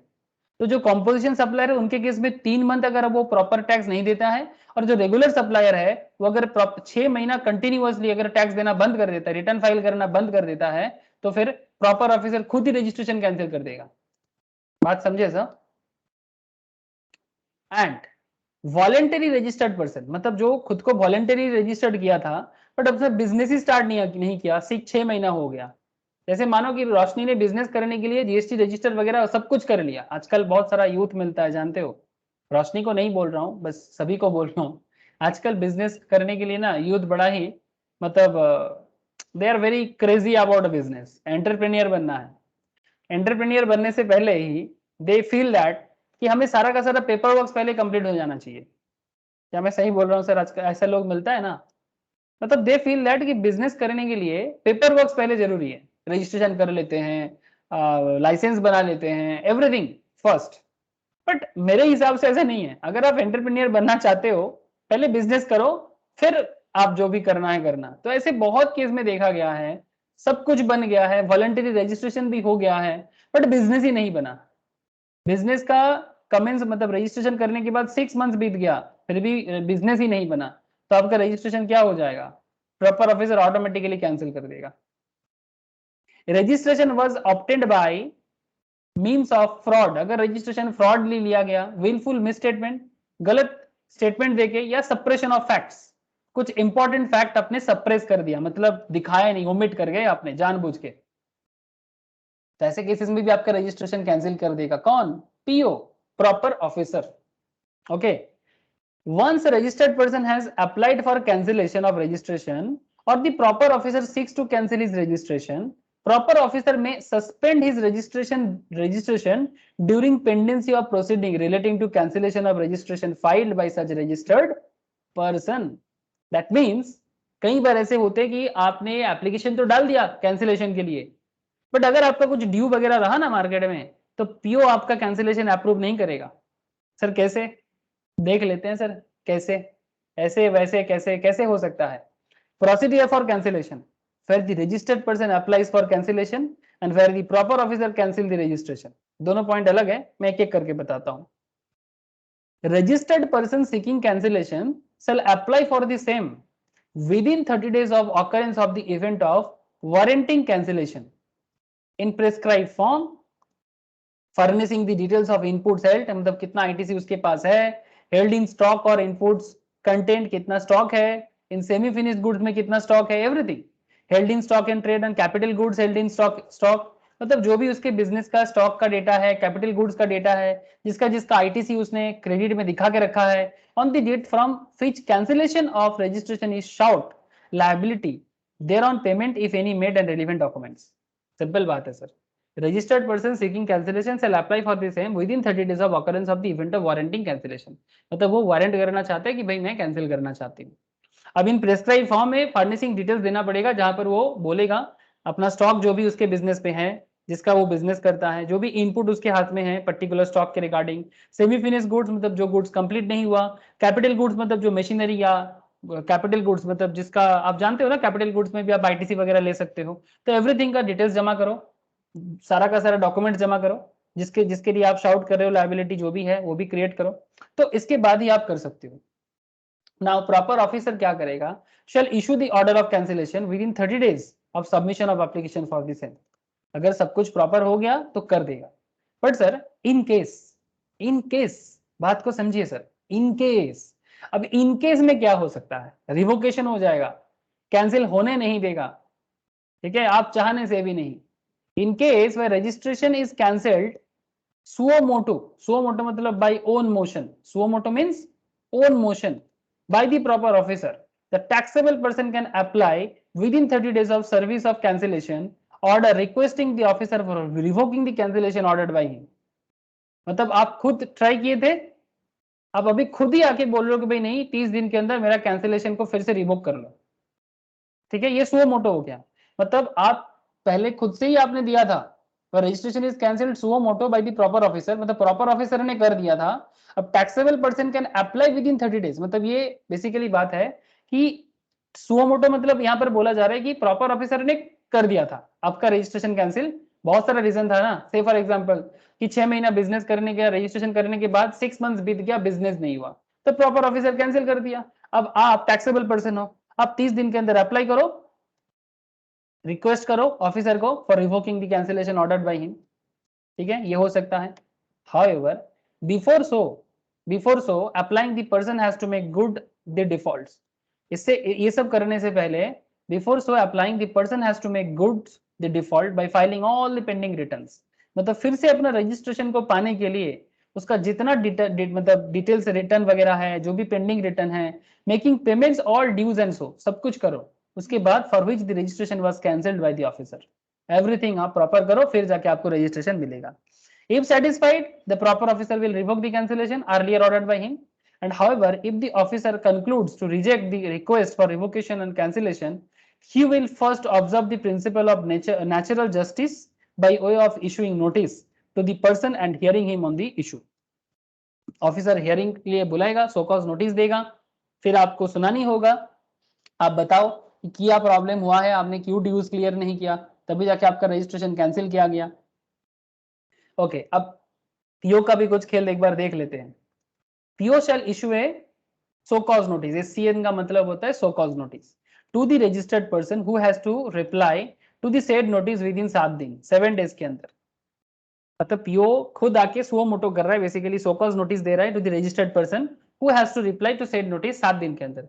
मतलब ऐसे नहीं कि ऑफिसर का मन हुआ और कैंसिल कर दिया, वो आपको मैसेज देगा, मतलब बेसिकली नोटिस देगा, 7 डेज के अंदर आपको जवाब देना पड़ेगा, ठीक है।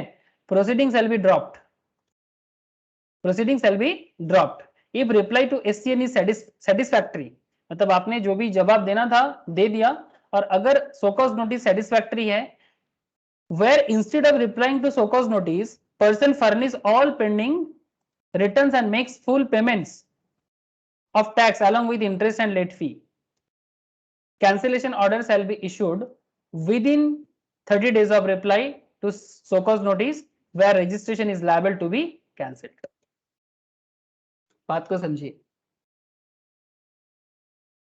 हम लोग क्या कर रहे हैं, फिर से एक बार मैं बता रहा हूं, रजिस्ट्रेशन को प्रॉपर ऑफिसर कैंसिल कर रहा है, where the proper officer cancel the registration, तो आपको सो कॉज नोटिस देगा। PO shall issue a show cause notice to the registered person who has to reply to the said notice within 7 days, proceeding shall be dropped, इसका proceedings जो है उसको drop किया जाएगा, if reply to so cause notice is satisfactory, where instead of replying to so cause notice, अगर so cause notice की reply ना देके पर्सन क्या किया, उनका जितना पेंडिंग रिटर्न्स था, जितना फुल पेमेंट वगैरह टैक्स था, सब कुछ इंटरेस्ट लेट फी सब पेमेंट कर दिया, तो कैंसिल करने में क्या प्रॉब्लम है? जिनका ड्यू वगैरह कैंसिल हो गया, cancellation order shall be issued, कौन? पीओ करेगा within 30 days of reply to show cause notice, show cause notice का रिप्लाई के 30 दिन के अंदर where registration is liable to be cancelled, तो ऑटोमेटिकली रजिस्ट्रेशन कैंसिल हो जाएगा।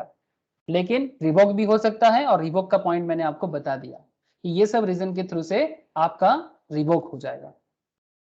बोलो सर, ये वाला पॉइंट कुछ समझ में आया? प्रोसीडियर फॉर कैंसिलेशन, अब कोई डाउट हो तो पूछ लो सर। प्रोसीडियर फॉर कैंसिलेशन में कोई डाउट हो तो पूछ लो।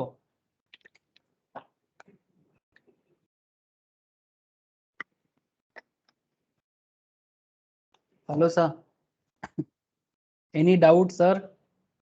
सभी को पूछ रहा हूँ, बोल सकते हो। None other. No sir, clear है। क्लियर है? Very good sir. ज्योति तथा प्रियतमा बोलो। है सर। ओके सर, ठीक है। नंदिनी, नंदिनी, रित्सा, क्लियर है आप लोगों को? हाँ सर। यहाँ पर कुछ क्वेश्चन दिया हुआ है, ठीक है। मैं आज और क्वेश्चन सॉल्व नहीं करा रहा हूँ, आप लोग घर में एक बार क्वेश्चंस को प्लीज गो थ्रू करना। काफी सारा क्वेश्चन है, 1, ठीक है, 1 2 3 4, ठीक है, अच्छा अच्छा क्वेश्चन है, 6 7 8 9 10 15 क्वेश्चन है सर। 15 क्या, 22 क्वेश्चन है। प्लीज एक बार देखना सर, हाँ ट्राई करना, सारा का सारा क्वेश्चन का आंसर और हिंट्स भी दिया हुआ है, तो प्लीज आप लोग एक बार क्वेश्चंस को देखना सर कितना क्वेश्चन सॉल्व हो पाता है और कितना नहीं। और एक चीज भी मैं आप लोगों को शेयर करूंगा आज, दैट इज कुछ एग्जांपल्स रजिस्ट्रेशन रिगार्डिंग, कुछ case studies examples, that is also I will share with you, ठीक है। तो यहाँ पर अच्छा अच्छा कुछ एग्जांपल्स हैं, प्लीज एक बार गो थ्रू करना, ठीक है। कोई डाउट रहे तो मुझे नेक्स्ट क्लास में पूछना। रजिस्ट्रेशन रिगार्डिंग कुछ और इंपॉर्टेंट एग्जांपल्स वगैरह मैं नेक्स्ट क्लास में आप लोगों को बताऊंगा, ठीक है। तो जाके रजिस्ट्रेशन रिगार्डिंग जो भी कॉन्सेप्ट है, मुझे लगता है कि आप लोगों को क्लियर हो जाएगा। फिर भी कोई डाउट रहे तो फिर पूछ सकते हो, ठीक है सर। तो आज यहीं तक था सर, आज हम लोगों का डिस्कशन यहीं तक था, ठीक है। कोई सवाल है तो ठीक है, नहीं तो सर टाटा, फिर बाय। राक्षी दादा। Okay Bye, sir. Roshni, Bye, sir. Tata. Okay Priya, Bye sir. Bye, tata sir. Rakshi sir. Okay Tata.